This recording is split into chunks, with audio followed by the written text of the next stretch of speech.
आज हम लोग एक नया टॉपिक स्टार्ट कर रहे हैं, chemical reaction.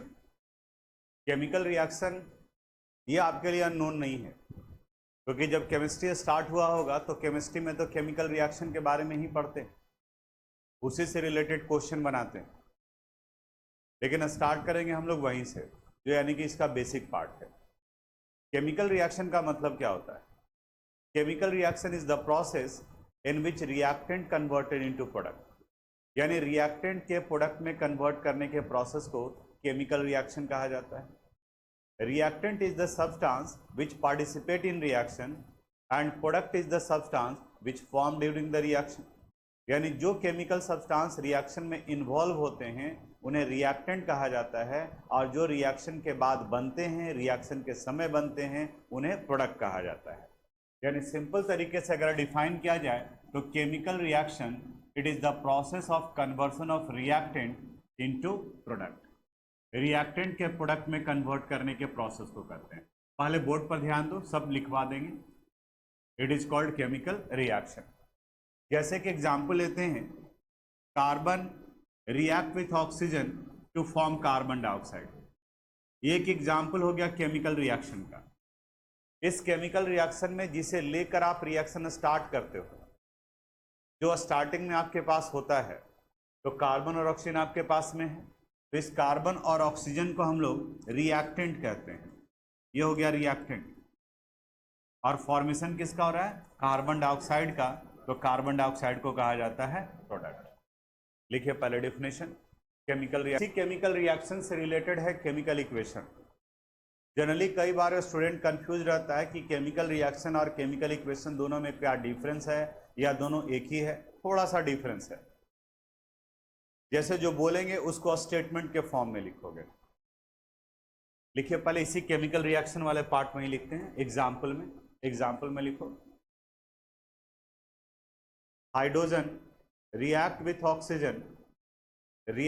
Oxygen to form water. Hydrogen react with oxygen to form water. ये केमिकल रिएक्शन हुआ जिसमें कौन रिएक्ट कर रहा है? Hydrogen and oxygen. तो यहां हम लोग लिख सकते हैं हाइड्रोजन और ऑक्सीजन ये रिएक्ट करते हैं and it result the formation of water.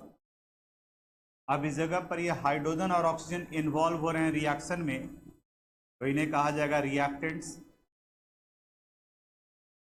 Water का फॉर्मेशन हो रहा है तो वाटर कहा जाएगा प्रोडक्ट, और इनका वाटर में कन्वर्सन, इस स्टेटमेंट को, इस प्रोसेस को क्या कहेंगे हम लोग? Chemical reaction. नोट कर लीजिए इसको, जैसे लिखे हैं वैसे ही। तो बात करते हैं केमिकल रिएक्शन का, तो यहां बताया गया कि carbon react with oxygen to form carbon dioxide. Carbon dioxide. अब इस केमिकल रिएक्शन में कार्बन और ऑक्सीजन और कार्बन डाइऑक्साइड का सिंबल लिखते हैं, उनका फॉर्मूला लिखते हैं। आप बता सकते हो कार्बन का सिंबल क्या होगा? सी। ऑक्सीजन का? ये ऑक्सीजन के एटम का सिंबल हुआ, लेकिन ऑक्सीजन डायटोमिक मॉलिक्यूल है, अधिकांश मोनोएटोमिक हैं। तो जो डायटोमिक है उनका आप याद रखो, और बाकी का मोनोएटोमिक में लिखेंगे। जैसे कार्बन को सी लिखे। डायटोमिक में आप अपने लेवल में हाइड्रोजन को याद रखो, oxygen, nitrogen, fluorine, chlorine, bromine और आयोडीन, इतने को याद रखो आप। ये डायटोमिक इंपॉर्टेंट मॉलिक्यूल हैं जो बार बार आपको यूज करने में मिलेंगे। बाकी सबको आप मोनोएटोमिक लिखो। जैसे अगर सोडियम लिखना होगा तो Na लिखेंगे या Na2 लिखेंगे? मैग्नीशियम के लिए, एल्युमिनियम के लिए, नाइट्रोजन के लिए N2। नाइट्रोजन लिखे हैं ना? ठीक है। हाइड्रोजन, नाइट्रोजन, ऑक्सीजन और हैलोजन, यानी फ्लोरीन, क्लोरीन, ब्रोमीन, आयोडीन, इनको आप डायटोमिक फॉर्म में लिखेंगे। ये कॉमन एलिमेंट है जो यूज होते हैं, और बाकी जो कॉमनली यूज होते हैं वो मोनोएटोमिक है, उसको लिखेंगे। तो बताओ यहाँ ऑक्सीजन के लिए क्या लिखेंगे? O2। It give carbon dioxide का फॉर्मूला CO2। तो ये आपका केमिकल रिएक्शन है और इसी को हमने सिंबॉलिक फॉर्म में कन्वर्ट कर दिया, तब इन्हें कहा जाएगा केमिकल इक्वेशन। फिर से एक बार ध्यान से सुनो, the conversion of reactant into product is called chemical reaction and the symbolic representation of chemical reaction is called chemical equation. यानी जो रिएक्शन में रिएक्टेंट और प्रोडक्ट दिया हुआ है उसका आप मॉलिक्यूलर फार्मूला लिख रहे हैं, उसका सिंबल लिख रहे हैं, तब इस सिंबॉलिक रिप्रेजेंटेशन को केमिकल इक्वेशन कहा जाता है। नोट कर लो। यहाँ केमिकल इक्वेशन का मतलब समझ गए, सिंबॉलिक फॉर्म में रिप्रेजेंट करते हैं केमिकल रिएक्शन को, तो केमिकल इक्वेशन है। अब ये केमिकल इक्वेशन बैलेंस्ड भी हो सकता है और अनबैलेंस्ड भी हो सकता है। ये कैसे पता चलेगा? यहाँ बताता है कि number of atoms of each element that involve in reaction, अगर रिएक्टेंट साइड और प्रोडक्ट साइड दोनों तरफ में बराबर हो तब उसे बैलेंस्ड कहते हैं, और अगर कोई भी एक डिफर कर रहा हो तब उसे हम लोग अनबैलेंस्ड कहते हैं। कुछ एक एग्जाम्पल लेते हैं, आप बोर्ड पर देखिए, ये सब आपका अंडर 10th क्लास में पढ़ा हुआ है, हम रिपीट कर रहे हैं ताकि एक बार कहीं पे कोई दिक्कत हो तो फिर आपको यहाँ याद आ जाए, और फिर हम लोग अपने टॉपिक की तरफ में बढ़ेंगे। जैसे अभी हम लोग जो एग्जाम्पल लिए थे उसी को लेकर चलते हैं। Carbon react with oxygen to form carbon dioxide, जो पूछेंगे वो बताना। आप बताओ रिएक्टेंट साइड में कौन कौन से एलिमेंट हैं? कार्बन और ऑक्सीजन। एलिमेंट को जब कहा जाए तब उसको हम लोग उसके सिंबल से लिखते हैं, एटम के सिंबल से लिखते हैं। अगर मॉलिक्यूल को कहा जाए तब आपको ध्यान देना है कि वो डायटोमिक है, ट्राइएटोमिक है या टेट्राएटोमिक। तो यहाँ इस रिएक्टेंट साइड में कार्बन के नंबर ऑफ एटम्स 1 है और ऑक्सीजन के नंबर ऑफ एटम्स 2। उसी तरह से प्रोडक्ट साइड में भी कार्बन और ऑक्सीजन का नंबर देखना है। देखो CO2 में कार्बन के एटम्स कितने हैं? 1 और ऑक्सीजन का 2। अब देखो हर एक एलिमेंट का नंबर ऑफ एटम्स जो रिएक्टेंट साइड में है वही प्रोडक्ट साइड में है। इसका मतलब ये हुआ कि ये केमिकल इक्वेशन बैलेंस्ड है, ये बैलेंस्ड केमिकल इक्वेशन है। दूसरा एग्जाम्पल लेते हैं हम लोग, हाइड्रोजन यानी H2 react with oxygen O2 and it result the formation of water H2O। ये भी एक केमिकल इक्वेशन है। यहाँ पर कौन कौन सा एलिमेंट है? Hydrogen, oxygen. यहाँ भी कौन से एलिमेंट होंगे? हाइड्रोजन और ऑक्सीजन। अब आइडेंटिफाई करना है कि ये बैलेंस्ड है या अनबैलेंस्ड है। आप बताओ रिएक्टेंट साइड में हाइड्रोजन का नंबर, ऑक्सीजन का, यहाँ हाइड्रोजन का नंबर, ऑक्सीजन का, बताओ तो ये बैलेंस्ड है या अनबैलेंस्ड है? बैलेंस तभी कहा जाएगा जब दोनों साइड में, reactant and product, both side, हर एक एलिमेंट जो केमिकल रिएक्शन में इन्वॉल्व हुए हैं उनके नंबर ऑफ एटम्स बराबर हैं। जैसे इस फर्स्ट वाले में बैलेंस था, लेकिन यहाँ ऑक्सीजन का नंबर क्या कर रहा है? डिफर कर रहा है। तब इस तरह के केमिकल इक्वेशन को हम लोग अनबैलेंस्ड केमिकल इक्वेशन कहते हैं। बोलो समझ में आया? अब इसको डिफिनेशन लिखवा देते हैं, उसके बाद फिर आखिएगा। यहाँ कौन कौन सा एलिमेंट है? Sodium, hydrogen, carbon, oxygen, sulphur, यही है। इसी सीक्वेंस में यहाँ भी लिख लो, sodium, hydrogen, carbon, oxygen, sulphur. Sodium total number of atom, sodium के कितने हैं यहाँ? 1, hydrogen 1 and 2 3, carbon, oxygen 3 and 4 7, sulphur 1। अब यहाँ sodium 1, hydrogen 3, carbon 1, oxygen 4 5 and 2 7, और सल्फर, देखो तो सब बराबर है, 1 3 1 7 1 1 3 1 7 1। यानी कि ये केमिकल इक्वेशन क्या है? बैलेंस्ड। ये पता चल गया बैलेंस्ड है। अब इसको चेक करना है। यहाँ पर देखो कौन कौन सा एलिमेंट है? सोडियम, कार्बन, ऑक्सीजन, हाइड्रोजन और क्लोरीन। इसी सीक्वेंस में यहाँ भी लिख दिए, सोडियम, कार्बन, ऑक्सीजन, हाइड्रोजन और क्लोरीन। अब एक एक करके एटम्स। लेफ्ट साइड में सोडियम के नंबर ऑफ एटम्स 2, कार्बन 1 ही है ना, ये Cl है, क्लोरीन है, इसका कार्बन मत दे, समझ लेना, ठीक है। 1, ऑक्सीजन का नंबर 3, हाइड्रोजन 1, क्लोरीन 1, यहाँ सोडियम बताओ 1, कार्बन, ऑक्सीजन, हाइड्रोजन, क्लोरीन 1। देखो तो 1 1, हाइड्रोजन डिफर कर रहा है, सोडियम डिफर कर रहा है, कोई भी एक डिफर करता तो उसको अनबैलेंस करते, और यहां कितना डिफर कर रहा है, 2 2 डिफर कर रहा है। इसका मतलब ये केमिकल इक्वेशन क्या हो गया, अनबैलेंस्ड। बनाए थे आप लोग? कितने लोग का ये आया था? ठीक। तो ये ट्रेडिशनल मेथड था बच्चों को ये सिखाने के लिए कि बैलेंस्ड है या अनबैलेंस्ड है वो, लेकिन आपके लिए ये जरूरी नहीं है। ये तरीका लेकिन पता होना चाहिए, जो स्टेप है उसको फॉलो करने आना चाहिए। ठीक है, आपको डायरेक्ट निकालना है, यानी 11th में गए हैं तो वहां पर, तो इन्हीं को अगर काउंट करना है तो जैसे एक हम एग्जाम्पल से बताते हैं, बोर्ड पर देखना। Suppose CaO plus CO2 it give CaCO3, ये केमिकल इक्वेशन है। आइडेंटिफाई करना है कि ये बैलेंस्ड है या अनबैलेंस्ड है, तो करोगे क्या आप, लेफ्ट साइड वाले जो एलिमेंट को देखेंगे उसी को राइट साइड में भी देखेंगे। देखो तो इधर लेफ्ट साइड में कैल्शियम कितना है, 1, यहां भी कैल्शियम 1, ऑक्सीजन 2 and 1 3, यहां भी ऑक्सीजन 3, कार्बन 1, कार्बन 1, तो ये केमिकल इक्वेशन क्या हो गया, बैलेंस्ड। आपको ऐसे डायरेक्ट निकालना है। तो 2 क्वेश्चन यहां पर फिर दे रहे हैं जो आपको डायरेक्ट आइडेंटिफाई करना है कि वो बैलेंस है या अनबैलेंस्ड है।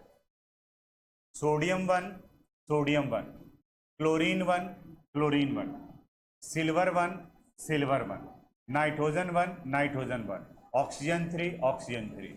इसका मतलब ये केमिकल इक्वेशन क्या है, बैलेंस्ड।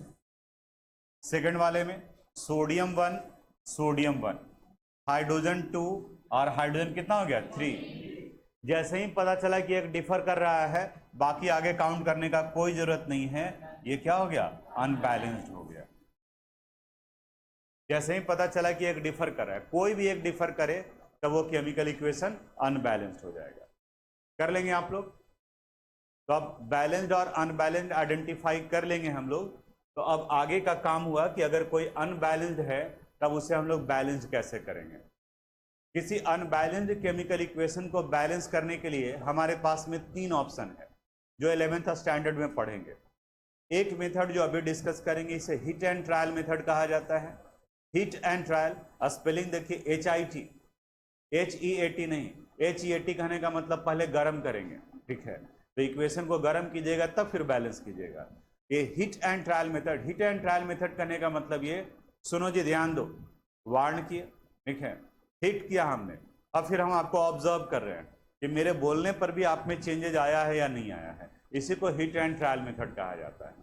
तो यहाँ पर ये जो नीचे क्लासेस में आप सीखे हैं बैलेंस करने के लिए वो हिट एंड ट्रायल मेथड है।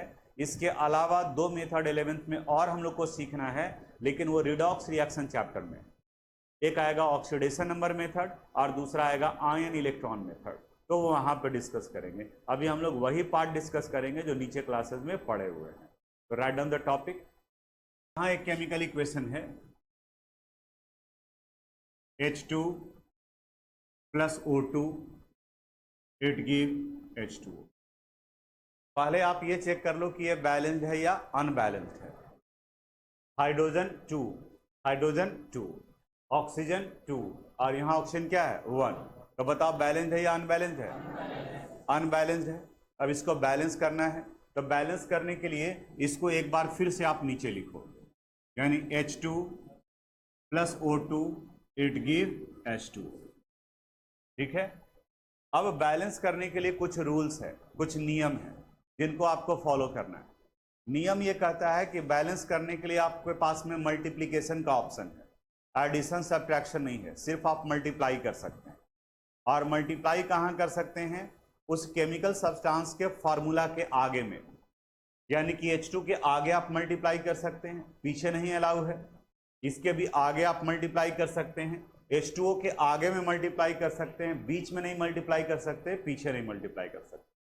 आपको हम केमिस्ट्री पढ़ा रहे हैं, केमिस्ट्री में कहीं दिक्कत है जो पढ़ाया जा रहा है तो आप मेरे सामने में पूछेंगे तो आपके प्रॉब्लम का सॉल्यूशन निकल सकता है। लेकिन आप जाकर के मैथ्स वाले से बोलेंगे कि केमिस्ट्री में हमको ये दिक्कत है, तो बताओ तुम्हारे केमिस्ट्री का सॉल्यूशन निकलेगा? वो तुम्हारे दिल को तसल्ली देने के लिए केमिस्ट्री टीचर के बारे में कुछ पॉजिटिव निगेटिव बोल सकते हैं, ठीक है, तो उससे तुम्हारा सॉल्यूशन नहीं निकलेगा। तुम उस फैकल्टी से बात करोगे। जैसे तुम अगर मैथ्स वाले सर का प्रॉब्लम मेरे पास में लेकर के आओगे कि वो ऐसे पढ़ा रहे हैं, देखिए सर ऐसे पढ़ा रहे हैं, तो मेरे पास में आओगे तो हम तो सुनेंगे ही नहीं। आप में से कई लोग तो 1 महीने के करीब में होने जा रहा है, हम कहाँ कभी पूछे आपसे कि फिजिक्स कहाँ पढ़ रहे हो, मैथ्स कहाँ पढ़ रहे हो, फिजिक्स वाले क्या पढ़ाते हैं, मैथ्स वाले क्या पढ़ाते हैं। हम ये भी नहीं पूछें कि आपके स्कूल में केमिस्ट्री वाले कैसे पढ़ाते हैं। हमें हमारे पढ़ाई से मतलब है, हम जो पढ़ा रहे हैं वहां दिक्कत है तो आप मेरे से बोलो, मेरे सामने में बोलोगे तो सॉल्यूशन निकलेगा, पीछे नहीं बोलना है। वैसे ही यहाँ मल्टीप्लाई भी कहाँ करना है, आगे में, सामने में मल्टीप्लाई करना है। अब जो ऊपर में लिखा हुआ उसी को हीट एंड ट्रायल मेथड, सिर्फ मल्टीप्लीकेशन का ऑप्शन है। देखिए कैसे करते हैं। हाइड्रोजन बताओ कितना है, 2, यहाँ हाइड्रोजन कितना है, 2, बैलेंस है ये। ऑक्सीजन कितना है, 2, और यहाँ, तो इसको 1 को 2 करने के लिए 2 से मल्टीप्लाई करना होगा। आगे में 2 से मल्टीप्लाई कर दिया। अब जैसे ही आप मल्टीप्लाई करोगे फिर से सबको काउंट करोगे, तो फिर काउंट करते हैं। हाइड्रोजन देखो कितना हो गया, 2, यहाँ 4, हाइड्रोजन का नंबर 4, तो अब इसको 4 करने के लिए किससे मल्टीप्लाई करेंगे, 2 से। फिर काउंट करते हैं, हाइड्रोजन 4, ऑक्सीजन 2, और यहाँ 2, क्योंकि आगे में जो नंबर मल्टीप्लाई करते हैं वो सारे एलिमेंट के एटम के लिए हो जाता है। जैसे आप बताओ ग्लूकोज का फॉर्मूला H12O6। सपोज अगर इसे 2 से आपने मल्टीप्लाई कर दिया तो अब कार्बन का नंबर कितना हो गया, 12, हाइड्रोजन का 24 और ऑक्सीजन का 12, यानी कि जो भी नंबर है वो सब 2 से मल्टीप्लाई हो गया। ये भी 2 से मल्टीप्लाई हो गया, ये भी 2 से मल्टीप्लाई हो गया, और कार्बन का नंबर भी 2 से मल्टीप्लाई हो गया। तो ये अब ये बैलेंस हो गया इक्वेशन, सब बराबर है। दूसरा एग्जांपल लेते हैं। जैसे ये क्वेश्चन था Na2CO3 plus HCl, it give NaCl plus H2O plus CO2। पहले ये चेक कर लो कि ये बैलेंस्ड है या अनबैलेंस्ड है। देखो सोडियम यहाँ कितना है, 2, और यहाँ कितना है, 1। इसी जगह पर ये पता चल गया कि ये केमिकल इक्वेशन अनबैलेंस्ड है। तब इसे बैलेंस करेंगे। फिर से बोले कि आप इसको लिखो, यहाँ फिर से लिखेंगे Na2CO3, ताकि पता चले कि क्वेश्चन क्या दिया हुआ था और हमने उसमें चेंज क्या लाया है। यहाँ NaCl plus H2O plus CO2। अब देखो यहाँ पर सोडियम के नंबर ऑफ एटम्स कितने हैं, 2, और यहाँ कितना है, क्या करोगे, 2 से मल्टीप्लाई। जैसे ही एक बार किए फिर से सबको काउंट करेंगे।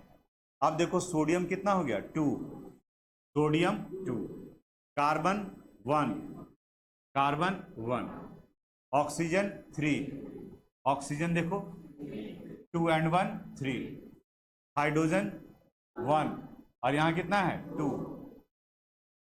2 से मल्टीप्लाई करेंगे। अब फिर काउंट करो, हाइड्रोजन 2, यहाँ भी हाइड्रोजन 2, क्लोरीन बताओ, और यहाँ क्लोरीन, बैलेंस हो गया।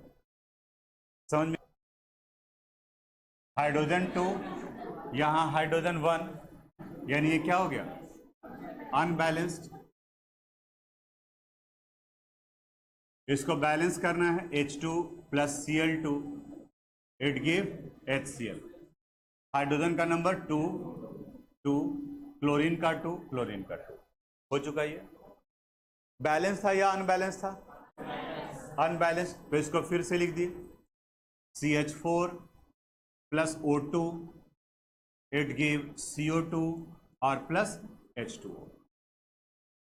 अब देखो यहाँ पे कार्बन कितना है, 1, कार्बन 1, हाइड्रोजन कितना है, 4, और यहाँ हाइड्रोजन 2 से मल्टीप्लाई कर दिए।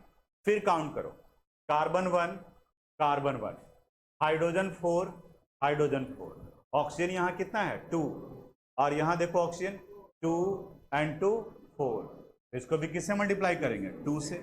अब बैलेंस हो गया, carbon 1, carbon 1, hydrogen 4, hydrogen 4, oxygen 4, oxygen 2 and 2 4। ठीक है, एक दो लोगों का गलत हुआ है, बाकी लोग बनाए हैं। अब एक स्टेप और बढ़ते हैं।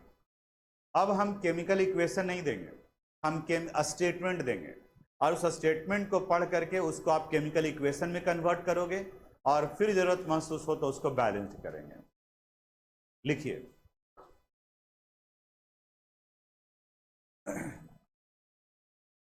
लिखो, carbon, carbon bonds in the presence of oxygen, carbon bonds in the presence of oxygen, in the presence of oxygen, and give carbon monoxide, and give carbon monoxide, carbon monoxide। आप बताओ carbon monoxide का formula CO। Carbon oxygen में जलकर carbon dioxide भी बनाता है और carbon monoxide भी बनाता है, लेकिन इस इक्वेशन में ये क्या बना रहा है? Carbon monoxide, CO। बैलेंस कीजिए, देखिए, पहले इक्वेशन लिखिए फिर बैलेंस कीजिए। लिख लिए आप लोग?